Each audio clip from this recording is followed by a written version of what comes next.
հաստատված խաղաղության պայմաններում Հայաստան-Ադրբեջան կարգավորման գործընթացի ուրեմն շրջանակներում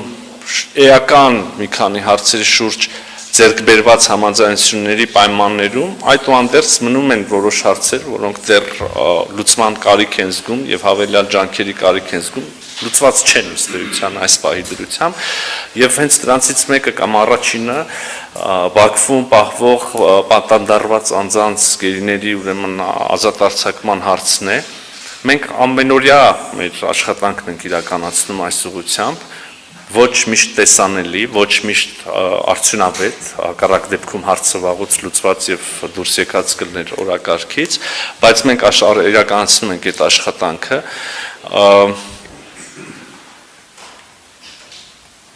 Ինչպես եւ միշտ այս պահի եւս ես ուզում եմ հույս հատնել, որ առաջիկայում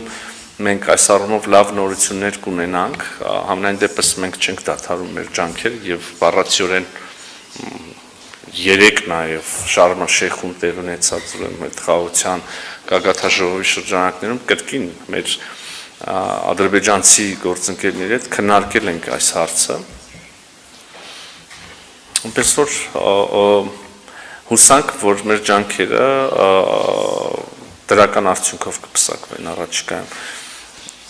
Երրորդ երկրների ուրեմն մասնակցությունը հատկապես պատանդարված անձանց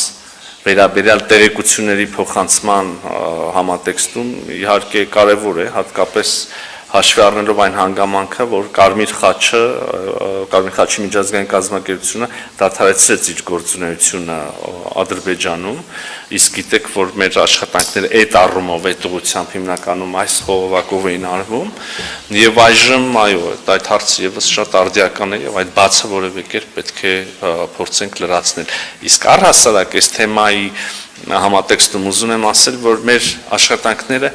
չեն բացառում անշուշտ եւ հարցը մշտապես արկա է երրորդ երկրների հետ մեր շփումների ընթացքում, բայց առաջնային ուրեմն խողովակը դրանք Հայաստան-Ադրբեջան ուղիղ շփումներն են այնուամենայնիվ։ Կարծում եմ սա էլ կարևոր հանգամանք է։